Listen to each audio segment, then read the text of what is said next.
Shalom. Jumpa lagi dalam kasih Kristus. Hari ini kita akan mendengar satu kesaksian dari seorang ibu, bagaimana bertahun-tahun terikat dengan kuasa gelap dan kuasa apa yang mengikat beliau. Nah, untuk lebih lanjutnya saya menyapa. Shalom, Ibu Marliana. Halo Pak. Bagaimana kabarnya, Bu?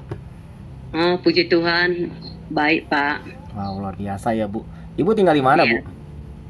Saya tinggal di Medan Pak. Oh, tinggal di Medan ya. Baik, Bu. Iya Pak. Silakan Ibu bercerita dari awal, bagaimana Ibu terikat dengan kuasa gelap, apa yang terjadi. Setelah itu bertemu dengan saya, akhirnya apa yang terjadi setelah itu. Silakan, Iya. Ibu. Nama saya Marlina Munte, tinggal di Medan. Saya dulunya yang kena waktu SMA tahun 92. Kebetulan ada teman saya suka sama saya. Jadi saya bilang saya udah punya pacar gitu. Jadi memang keluar omongan si cowok ini kepada saya, sampai kapanpun kau nggak bisa kau berumah tangga, itu omongan si cowok ini. Jadi kebetulan pada saat itu saya lawan juga, emang kau Tuhan, saya gituin nama si cowok ini. Jadi lihat aja nanti. Cuma saya nggak dubris masalah omongan si cowok ini. Baru tamat SMA ngerantau ke Jakarta. Sampai di Jakarta diterima kerja. Baru memang langsung enak jabatan saya di Kerawang gitu kan, di perusahaan garment. Jadi entah ada yang sirik sama saya kurang tahu juga. Pada saat tahun 96 kayaknya mata saya dulu dilempar dengan pasir. Saya kirain debu mata saya. Tapi mulai kena pada saat malam itu kami nonton bioskop nggak bisa saya nonton. Akhirnya besoknya pergi saya ke rumah sakit Polri yang di Jakarta Timur, diperiksa dokter itu. Memang sampai dokter itu juga heran, kok tapi normal, seperempat normal. Tapi diulang dokter ini, kayaknya kayak luka matamu merah, kata dokter polisi inilah yang di Polri di Jakarta Timur. Baru tapi kita solusinya kasih kacamata lah, kata dokternya. Baru memang dikasih kacamata. Tapi saya nggak pernah dubris masalah yang diungkit si cowok ini juga enggak, yang masalah ini enggak. Kebetulan sampai berumur lah saya, datanglah pulang kampung laku ke kampung. Sakitlah orang tua saya, mama saya. Jadi dibilang di kampung, masa nggak kawin-kawin si Marlina ini, sementara bukannya jelek, bukannya ada cacatnya, kata yang di kampung. Ya udah kita bawa ke dukun. Mana tahu ada hangalan dari orang tua waktu ngidam, dibilang nggak di kampung. Jadi saya memang berlawan pada saat itu. Soalnya saya ikut Naposo Bulung dulu di HKBP di Kerawang. Saya nggak percaya gituan namanya dukun. Tapi nggak enak di kampung. Berarti kau senang nggak bakalan kawin, kata yang di kampung ini. Ya udah saya ikuti. Tapi pada saat itu memang saya kurang percaya juga. Baru balik lagi saya kerja. Tapi semakin ini baru orang tua saya meninggal sama mama saya. Ya udah kau meneruskan usaha, kata kakak saya sama adik saya. Kebetulan masih ada di bawah adikku masih tanggungan kuliah. Ya udah saya berhenti keluar kerja, baru saya lanjut usaha orang tua saya di Medan. Tapi masa enggak kawin-kawin silian, dibawa lagi sampai kurang lebih 10 lah dukun dibawa. Hangalan gitu. Baru memang saya nggak pernah ingat si cowok ini yang ada omongan kayak gitu yang disumpahkan, saya nggak saya dubris masalah itu. Jadi semakin di kampung itu saya tidak bisa tidur. Saya tidak bisa ngapain. Kebetulan datang temanku, ada pendeta ada adekku ikut gereja GKKI Kemenangan. Ya udah Kak, kau didoakan pendeta itulah, katanya. Dibawa aku ke situ, didoakan pendeta suami istri. Didoakan di ini. Tapi semakin gak enak badanku, semakin banyak gangguan roh-roh jahat, semakin nggak tahu lah dari setan mana datang. Pokoknya nggak bisa lah tidur saya, nggak bisa sampai pagi, cuma 1 jam bisa tidur. Baru kadang rumah saya kayak ada lemparan, kayak ada bau busuk lah di rumahku ini, entah ada ya juga yang di kampung ini yang sirik karena saya buka usaha. Saya tidak tahu. Baru datanglah temanku yang di Jakarta. Kau makin hancur badan, udah di Jakarta aja lah kau. Kalau memang ada yang di kampung ini, maksudnya nggak bagus. Kalau udah di Pulau Jawa, nggak bakalan kena lagi katanya gitu. Jadi kebetulan saya buka YouTube. Saya lihat memang YouTube Pak Daud. Jadi saya catat doanya, saya download. Pokoknya gimana saya ingin cepat sembuh. Saya ingin cepat sembuh, bukan masalah banyak apa-apanya saya ini. Tapi semakin memang saya di Jakarta ini, waktu di Jakarta Selatan, memang kayaknya ada cakaran, ada pokoknya dia nggak senang lah. Yang nggak tahu ada penghuni rumah itu nggak bagus, kita juga nggak tahu Pak. Jadi kayaknya makin ini juga. Tapi saya berdoa, saya minta maaf kepada, saya doakan yang pernah ingatlah, baru udah lama ingatlah si cowok ini waktu SMA. Padahal saya nggak ingat lagi.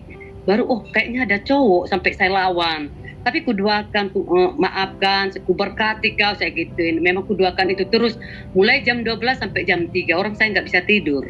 Jadi, nggak bisa, pokoknya berdoa. Jadi saya nggak terlalu ikut lagi. Kadang kok si Daud ini berdoa lah, aku minta maaf kepada orang tua saya, mana tahu ada omongan saya nggak enak diinin orang tua saya. Namanya kita masih labil waktu masih mudanya, kadang melawan gitu kan, kita kan nggak tahu. Jadi memang saya pada saat itu minta doa ke orang tua saya, minta maaf sama orang tua saya, sama semua yang pernah saya sakiti, mungkin dari omongan saya gitu. Kadang namanya kita ceplosan ngomong. Cuma saya berdoa itu aja. Baru udah mulai sembuh, balik lagi laku ke Medan ini. Mulai di sini laku berdoa. Tapi pas memang aku rajin lihat YouTube, kalau memang pendeta siapa aja saya ikutin masalah doanya. Kebetulan pas Pak Andre saya ini Bapak Roy, jadi aku bilang lah keponakanku, soalnya mata aku kan agak berbayang, nggak bisa ini. Aku bilang sama keponakan saya, tulis dulu ini, ada namanya kayaknya Pak Pendeta Pak Roy. Nanti nggak kau saya hubungin. Jangan, biasanya Pak Pendeta itu jarangnya langsung ngangkat, kata dia. Enggak, saya soalnya kepala saya udah sakit. Pokoknya tulis dulu, langsung hubungin saya gitu. Pas memang saya hubungi, puji Tuhan lah, langsung Pak Roy yang ngangkat. Mulai dari situ saya sembuh Pak, yang diinin Bapak. Cuman nggak berapa hari, mulai pas hari Selasa lah itu malam, baru besoknya diinin Bapak. Cuman enggak lah langsung total, pasti namanya kita udah dekat sama Tuhan, ada aja cobaan. Itu aja nya Pak. Baik. Ya, Ibu, ada lagi yang mau ditambahin, Bu, saksiannya, Bu? Cuman itu aja lah saksian saya. Memang pada saat itu saya cuma nama yang didoakan itu aja lah. Pokoknya saksinya itu aja, Pak. Puji Tuhan. Ya, Bapak Ibu, saya cerita sedikit ya. Hari kita ketemu udah berapa lama, Ibu ya? Seminggu apa 2 minggu ya? Yang hari Selasa. Oh iya. Enggak ada seminggu. Iya, minggu lalu lah ya, kurang lebih. Iya, minggu lalu. Ibu ini nonton channel YouTube Berjalan Dalam Terang, nonton satu kesaksian dari Pak Andre ya, Bu, waktu itu ya? Iya, Pak Andre pada saat itu. Apa yang membuat Ibu tergerak mau hubungi nomor yang ada di YouTube? Pada saat itu saya lihat Pak Andre kayaknya udah lama kayak saya gitu. Kayak Pak Andre. Baru saya memang jarang saya iniin kayak nomor-nomor pendeta orang lain, nggak pernah saya iniin. Kenapa justru Pak Roy langsung kayak ada terbuka gitu kan? Catat, aku bilang sama keponakan saya. Jadi kayaknya sejarah Pak Andre ini betul-betul ya udah. Pada saat itu kepala aku sakit, kayaknya sakit ngantuk. Jadi aku bilang lama keponakan saya, ya udah hubungin. Langsung Bapak angkat. Pada saat itu sembuh, ya udahlah. Memang inilah dikasih Tuhan. Kenapa selama ini saya iniin? Cuman saya didoakan, saya kadang kalau memang pendeta siapa aja kayak Pak Andi kayak ini cuman saya duluan itu Pak. Iya. Entah pendeta siapa aja yang cuman duanya yang baru kesaksian ini aja lah betul-betul langsung saya iniin. Puji Tuhan. Makanya saya bilang inilah dikasih Tuhan sama saya. Selama ini saya dari 92 sampai sekarang udah lebih dari 30 tahun penderitaan saya gituin. Pasti inilah jawaban dikasih Tuhan kepada saya melalui Pak Roy saya gituin. Memang doaku saya sampai berdoa saya malamnya kayak semalam lah berdoa. Mungkinlah ini jalan dikasih Tuhan. Kenapa selama ini mungkin doaku belum betul-betul saya iniin. Sampai memang air mataku semalam jam 12 berdoa. Mungkin inilah dikasih Tuhan penunjuk bagi saya. Harus saya sembuh saya gituin. Amin. Memang Pak. Baik. Ya. Bapak Ibu, pada saat itu malam hari ya Bu, Ibu WA saya. Iya, malam. Malam itu ibu ini sangat gesa-gesa banget. Kenapa? Waktu itu apa sih yang terjadi, Bu? Ibu mau minta ditolong didoain, ada yang terjadi apa sih? Apa yang Ibu rasain waktu itu? Kayaknya kepalaku pada saat itu, Pak, berat sekali. Berat ya. Jadi berat kepalaku sambil ngantuk kayak nggak nyaman lah, nggak nyaman. Nggak nyaman ya. Kayak berat semua badanku. Akhirnya malam itu saya tuntun sedikit Bapak Ibu doa ya Bu ya. Apa yang terjadi Bu? Pada saat yang didoakan Bapak ya langsung puji Tuhan lah, memang enak. Kayaknya kayak gimana lah ya, berat kayak banyak yang iniin ke badanku gitu. Tapi susah juga, tapi ngantuk, sakit kepala, berat badan, kayak gelisah. Memang pada saat itu saya bilang ke ponakan, aduh jangan dulu saya diganggu, saya sakit kepala. Tapi saya suruhlah keponakan saya mencatat ini, langsung hubunginlah dulu. Makanya udah ini ngomong aja lah, tuh katanya keponakan saya dikasih nomor handphoneku ini. Gitu aja. Ya Bapak Ibu, waktu malam itu saya doakan, ibu ini mulai berasa ada satu perubahan ya Bu ya. Walaupun saya bilang sama ibu ini, Bu, besok saya akan jelasin firman kenapa ibu terjadi seperti ini dan apa penyebabnya, dan saya tuntun beberapa pokok doa, salah satunya pemutusan kutuk nenek moyang. Akhirnya ibu ini besok hari saya jelasin firman cukup lama, dan dari situ jauh berkurang ya Bu. Iya, amin. Tuhan berkurang memang. Saya mau nanya Bu, gangguan apa sih yang ibu rasakan selama dari tahun 92 itu? Apa yang ibu rasakan gangguannya? Kayak gangguannya kayak gimana lah, kayak kita takut, kayak di rumah itu nggak betah, panas. Gitu ya. Tapi kalau kita keluar dari rumah itu kan Pak, kayaknya kita kayak naik angkot aja dekat, di angkot itu kita bisa tidur. Tapi kalau di rumah itu enggak, kayak panas. Kayaknya nggak betah. Ya Bapak Ibu, nanti saya tampilkan wajah Ibu Marlina sebelum didoakan, waktu terikat dan sesudah didoakan. Nanti saya tampilkan. Nah, ini adalah foto sebelum dan sesudah didoakan. Nah, Ibu, saya mau tanya, apakah waktu Ibu kan akhirnya dibawa ke dukun ya? Apa yang dikerjakan waktu di dukun itu? Apa yang ibu ikutin dari dukun itu apa gitu? Yang diinin paling ada hangalan, harus dikasih makanan katanya gitu Pak. Kayak dibilang lah kayak hangalan mama saya dulu, kayak makan ayam katanya gitu kan. Baru udah dikasih kakak iparku dibikin diniin, harus dimandiin. Baru kayaknya nggak ada reaksi apa-apa. Baru berapa lagi ada di sana rapid, makanya sampai kurang lebih 10 dukunya Pak. Wow. Iya. Sembuh Bu. Jadi sampai keluargaku ada di sana di bawah gitu. Gimana biar anaknya kawin itu aja lah, kalau kami ini orang Medan lah Pak ya. Iya.